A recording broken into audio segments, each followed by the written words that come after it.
Today's video is for anyone who wants to start reading but doesn't know where to begin.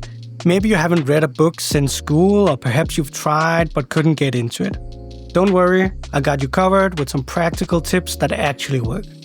Hi everyone, I'm Razu and this is RazuTales. On this channel I make videos about books, writing and do deep dives into horror and fantasy. If you're new to the channel, welcome. If you appreciate the video, consider hitting the like and subscribe button to join our community of book lovers. Now let's get started. Before we dive in, let me share something personal. I wasn't always the avid reader you see today. There was a time when I struggled to finish books, got distracted easily, and felt overwhelmed by the sheer number of books out there. So everything I'm about to share comes from personal experience and what I've learned from our amazing community here on booktube and on BookTok and Bookstagram. Number 1, starting small. Let's begin with the most crucial advice. Start small.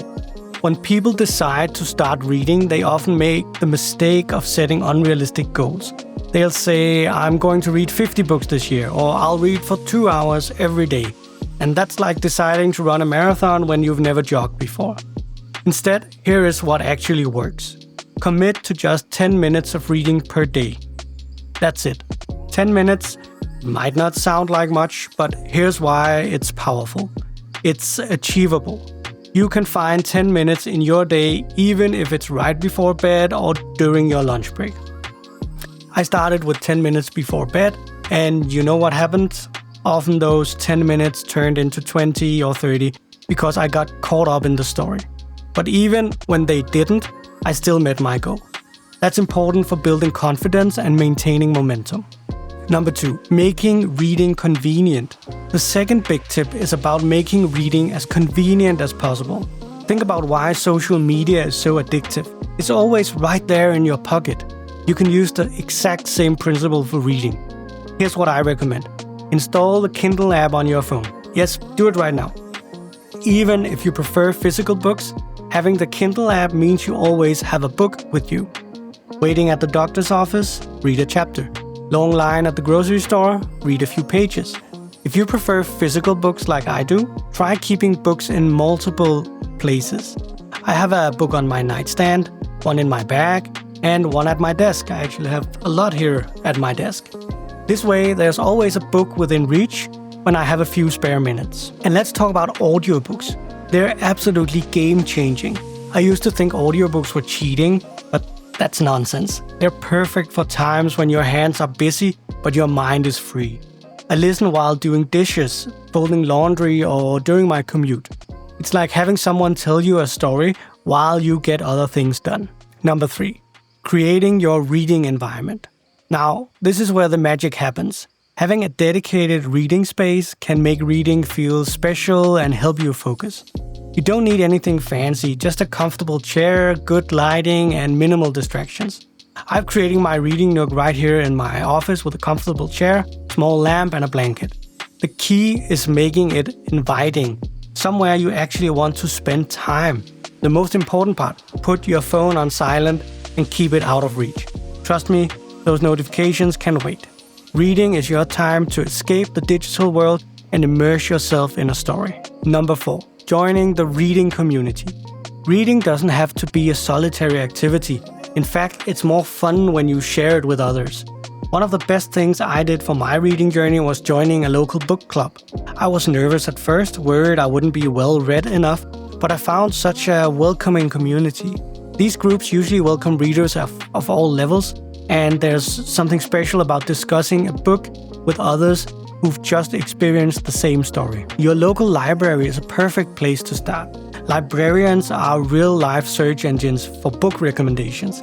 I can't tell you how many amazing books I've discovered just by asking my librarian. I enjoyed this book, what would you recommend next? The online book community is incredible too.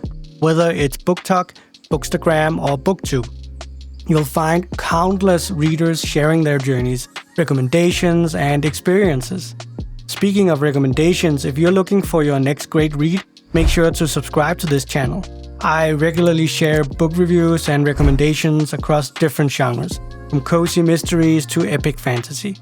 I especially love helping new readers find books that match their interests. Share your own reading adventures in the comments below.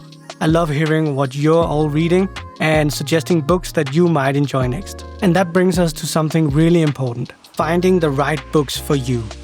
One of the best things about being part of a reading community is discovering new books and genres you might never have picked up on otherwise. Through my own booktube journey and interactions with this amazing community, I've discovered so many gems that have become favorites.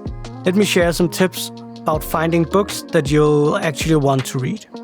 Number 5, finding the right books. Let's talk about something that can make or break your reading journey: finding the right books. I've seen so many people give up on reading because they felt pressured to read certain books. You know the ones I mean, the must-read classics that everyone talks about but few actually enjoy. Here's the truth: there's no required reading list in adult life. The key is starting with books that naturally interest you. Think about what fascinates you in other media. Do you love watching crime documentaries? There are incredible true crime books that dive much deeper than any documentary can. Are you interested in history? Historical fiction can bring the past alive in ways textbooks never can. Even if you are into something specific like mountaineering or gardening, there are amazing books waiting for you.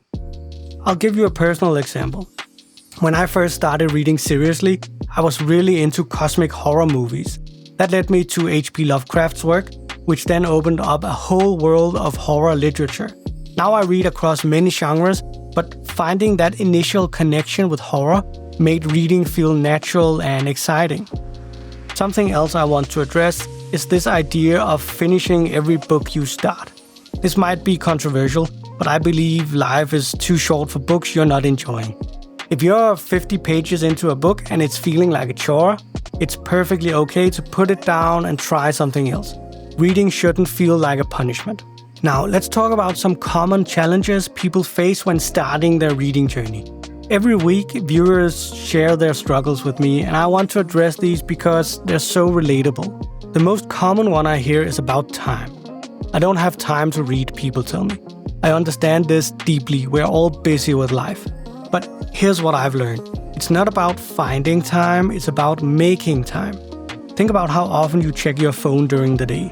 Those moments waiting for coffee to brew, sitting in a waiting room, or just before bed. These are all potential reading opportunities. Another big concern is the cost of books. And yes, building a personal library can be expensive, but there are smart ways to read without breaking the bank. Your local library is an absolute treasure trove, and I cannot emphasize enough how amazing modern libraries are. They have extensive collections of physical books, and many now offer digital lending services too. You should try and download the app called Libby and see if you can lend books on that from your local library. Finally, let's address the challenge of maintaining focus while reading. In our world of constant notifications and quick entertainment, many people struggle to concentrate on longer texts. What I've found helpful is creating the right environment. Find a quiet space, turn off your phone or at least the notifications, and give yourself permission to really sink into the story. Start with books that naturally grab your attention. I've found that mysteries and thrillers are perfectly good at keeping readers engaged. There's always that desire to know what happens next. But the specific genre doesn't matter as much as finding books that speak to your interests. Remember, reading stamina builds over time, just like any other skill. Some days you might read for hours, other days you might read for a few minutes, and that's perfectly fine. The goal isn't to become a speed reader or to finish a certain number of books. It's to develop a sustainable reading habit that enriches your life. Remember, becoming a reader is a journey, not a race. Every book you finish started with a single page. Start small, be consistent, and most importantly, be kind to yourself. You don't have to read 100 books a year or understand complex literature to be a real reader. You just have to read. I'd love to hear about your reading journey. Are you just starting out? What challenges are you facing? Share in the comments below and let's support each other. If you found this helpful, give the video a thumbs up and subscribe for more reading tips and book discussions. Hit that bell icon to stay updated on new videos. Thank you for watching, and remember, every reader started somewhere. See you in the next chapter.